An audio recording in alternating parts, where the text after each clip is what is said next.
जो आज साहिब मसनद हैं कल नहीं होंगे, जो आज साहिब मसनद हैं कल नहीं होंगे, किराएदार है जाती मकान थोड़ी है।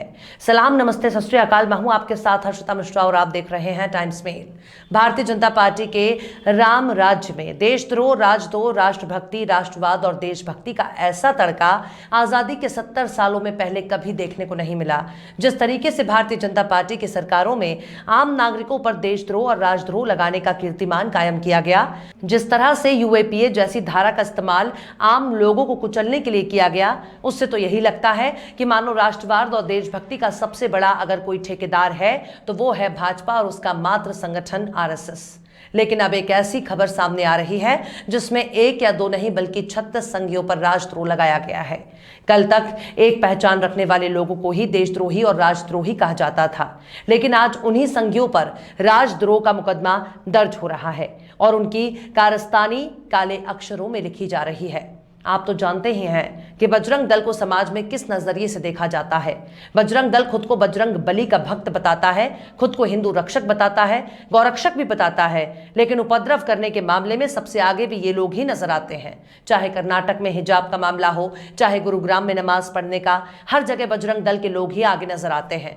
गौ हत्या के नाम पर दूसरों को पीट पीट कर मार देने में भी बजरंग दल काफी आगे नजर आता है, लेकिन सत्ता और प्रशासन में मजाल नहीं जो ऐसे लोगों पर यूएपीए और एनएसए जैसे गंभीर धारा लगा सके। इनको गिरफ्तार करना और जेल भेजना तो बहुत दूर की बात है। जिस तरीके से बजरंग दल अपना काम करता है, उनके हनक को देखकर यही लगता है कि बिना सत्ता की शय हासिल किए बजरंग दल एक कदम भी आगे नहीं चल सकता। ऐसे में 36 संघियों पर राजद्रोह का मामला कोई मामूली बात नहीं है। वाकई ये बहुत ही हिम्मत का काम है, लेकिन सवाल है कि आखिर बजरंग दल और संघ से जुड़े इन लोगों ने ऐसा कौन सा काम किया है जिसकी वजह से इन पर राजद्रोह का मामला तय हुआ है। आखिर क्यों खड़ी हो गई बजरंग दल की खाट? आखिर क्यों संघियों की आ गई है शामत? आखिर क्यों देशद्रोही निकला बजरंग दल? आखिर क्यों बजरंग दल बना समाज का दुश्मन? आखिर क्यों 36 संघियों ने किया राजद्रोह? बताएंगे आपको और भी बहुत कुछ, लेकिन आप अगर हमारे चैनल पर नए हैं और पहली बार हमारी वीडियो को देख रहे हैं तो आप हमारे चैनल टाइम्स मेल को सब्सक्राइब कर लें, वीडियो को लाइक कर दें और बेल आइकन का नोटिफिकेशन बटन भी प्रेस कर दें ताकि बिना देरी हमारी हर खबर आपको मिलती रहे। लौटते हैं आप खबर की तरफ। साल 2018 में गोकशी के नाम पर हुए एक ऐसे ही हिंसा में जब बुलंदशहर में इंस्पेक्टर सुबोध सिंह को दंगाइयों ने मौत के घाट उतार दिया, तब भी यह सवाल उठने लगा कि आखिर इतने बड़े कांड के पीछे किसका हाथ था। उस वक्त अगर सबसे ऊपर किसी शख्स का नाम आया तो वो था बजरंग दल के कार्यकर्ता का, जो भाजपा के नेताओं का बहुत करीबी यार माना जाता था, जिसकी दबंगाई और हेकड़ी के आगे सत्ता और प्रशासन नतमस्तक हो जाया करता था। अब उसी आरोपी योगेश राज पर राजद्रोह लगाने का आदेश अदालत ने दिया है। इंस्पेक्टर सुबोध सिंह की हत्या के मामले में बुलंदशहर एडीजे कोर्ट ने सभी 36 आरोपियों पर राजद्रोह की धारा 124A के तहत मुकदमा चलाने का आदेश दिया है। बुलंदशहर जिले के सियाना थाना क्षेत्र की चिंगरावटी चौकी के पास 3 दिसंबर 2018 को गौ अवशेष मिलने पर बजरंग दल ने रास्ता जाम करके प्रदर्शन किया। इस दौरान प्रदर्शन काफी उग्र हो गया और घटना में थाना प्रभारी सुबोध सिंह की गोली मारकर हत्या कर दी गई। घटना के बाद इस मामले की एसआईटी ने 44 आरोपियों के खिलाफ चार्जशीट दाखिल की थी। इसमें पहले नंबर पर बजरंग दल का योगेश राज था। उस वक्त तमाम आरोपियों को जेल भेज दिया गया था। इसमें से 5 आरोपियों पर हत्या के तहत चार्जशीट दाखिल की गई थी और बाकी के ऊपर हत्या की कोशिश, बलवा, प्रदर्शन जैसे धाराओं में केस दर्ज किया गया था।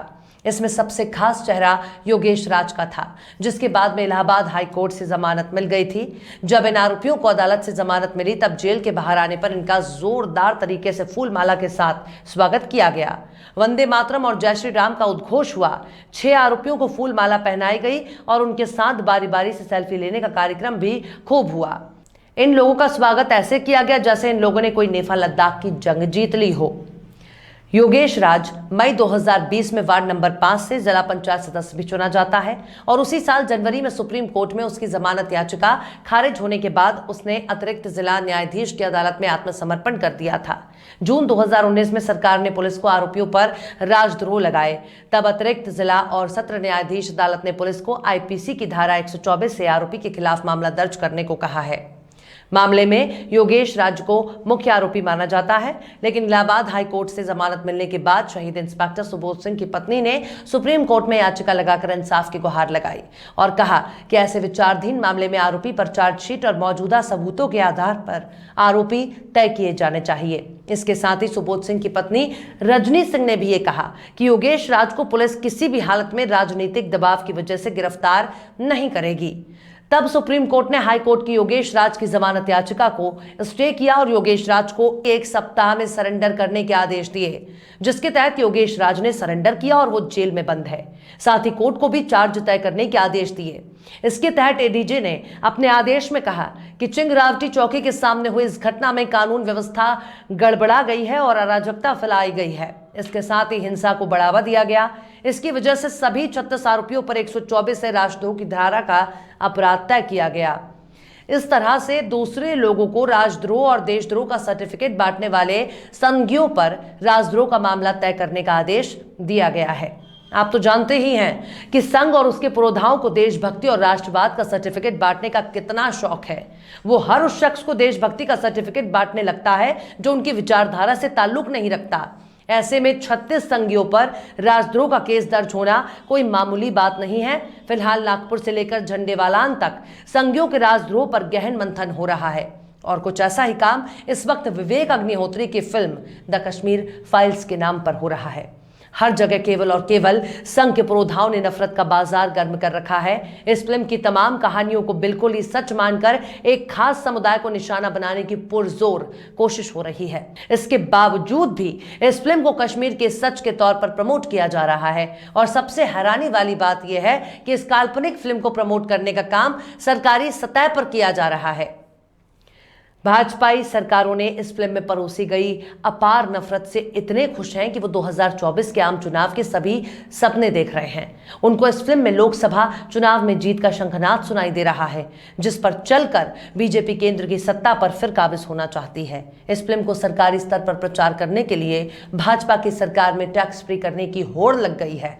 आप तो जानते हैं कि संघ को इतिहास से कोई मतलब नहीं है। वो खुद के मनगढ़ंत इतिहास को ही दुनिया के सामने पेश करता है, जबकि बाकी इतिहास को वामपंथियों के जरिए लिखा हुआ इतिहास करार देता है। इसके ठीक उलट कश्मीर फाइल्स को लेकर भी संघ के पास कोई ठोस आंकड़ा नहीं है। कश्मीर ब्राह्मण कल भी बेघर थे, आज भी उनको बेघर ही रखा गया है। जिस वक्त कश्मीरी पंडितों पर अत्याचार हुआ तब भी भाजपा और संघ के समर्थन वाली सरकार थी और आज भी भाजपा और संघ की ही सरकार है। इसके बावजूद कश्मीरी पंडितों के नाम पर केवल वोट बैंक का खेल खेला जा रहा है, जबकि कश्मीरी अपने घर लौटने के लिए तरस रहे हैं। केंद्र की मोदी सरकार को चाहिए वो कश्मीरी पंडितों के नाम पर सियासी आंसू बहाने के बजाय उनको घर वापसी तय करे। लेकिन जिस तरह से भाजपा हरकत कर रही है उससे तो यही लगता है कि कश्मीरी पंडितों को सरकार केवल बलि का बकरा बना रही है, जबकि कश्मीरी कल भी अपने घर लौटने को तरसते थे और आज भी वो लौटने के लिए तरसते हैं। लेकिन मोदी सरकार केवल कश्मीरी पंडितों के नाम पर विवेक अग्निहोत्री की फिल्म का झुनझुना बजा रही है। पूरे देश उसकी इस कला पर हैरान है। बहरहाल चलते चलते आखिर में राहत इंदौरी ने भी क्या खूब फरमाया है, लगेगी आग तो आएंगे घर कई इज्जत में, लगेगी आग तो आएंगे घर कई इज्जत में, यहाँ पे सिर्फ हमारा मकान थोड़ी है। फिलहाल इस वीडियो में बस इतना ही। ये वीडियो आपको कैसा लगा कमेंट बॉक्स में आप जरूर बताइए। वीडियो पसंद आए तो लाइक करें। हमारे वीडियो लिंक को फेसबुक, ट्विटर, व्हाट्सएप पर अपने रिश्तेदार यार दोस्तों को भी शेयर करें और बेबाक, निष्पक्ष, स्वतंत्र पत्रकारिता को सपोर्ट करने के लिए आप हमारे यूट्यूब चैनल टाइम्स मेल को जरूर सब्सक्राइब करें और हाँ, बेल आइकन की घंटी वाली बटन भी आप जरूर दबा दें ताकि आपको हमारे आने वाले नए वीडियो की नोटिफिकेशन फौरन ही मिल जाए। फिर मिलते हैं किसी और वीडियो में एक नई खबर के साथ। हर्षिता मिश्रा को दीजिए इजाजत। जय हिंद। ये बनारस है, बनारस यानी गलियों का शहर। ये बनारस है घाटों का शहर। ये बनारस है फूल, माला, अगरबत्ती और आस्था का शहर। और मंदिर ऐसे ऐसे तोड़े हैं, वहाँ लोग खड़ा होकर पेशाब कर रहे हैं। रामराज सरकार, रामनाथ सरकार है तो रामनाथ सरकार का काम दिख करिए आप। यहाँ सबकी कहानी एक जैसी है। पूरे महीने में 2-4 हज़ार रुपया भी बिक जाए तो बहुत बड़ी बात है। लेकिन सवाल है कि आखिर जो दुकान उजड़ गए उसका विकल्प उनको क्या दिया गया। हम लोग का दिल जानता है मंदिर बना बहुत अच्छी चीज है। आज बनारस को एक दुर्लभ चीज मिल गई। एक तरफ महंगाई से जनता त्रस्त है, वहीं दूसरी तरफ पेट की आग भी एक बड़ी समस्या है। लेकिन मंदिर से हम अपने घर का पालन पोषण कैसे करेंगे? यहाँ पर नवीनीकरण के नाम पर बहुत सी मूर्तियों को तोड़ दिया गया। तोड़े वो तो मुगल तोड़े थे, अंग्रेज तोड़े थे। क्यों नहीं, हमारे राज्य में, हमारे मोदी सरकार में टूटा है। पूरे मिनट काशी उजाड़ दिए हैं। तो देख लिया आपने हमारे इस वीडियो को। हमें उम्मीद है कि आपने हमारे वीडियो को लाइक किया होगा और दूसरों को भी शेयर किया होगा। अगर अभी तक आपने हमारे चैनल टाइम्स मेल को सब्सक्राइब नहीं किया है तो जल्दी से सब्सक्राइब कर दें और बेल आइकन भी प्रेस कर दें।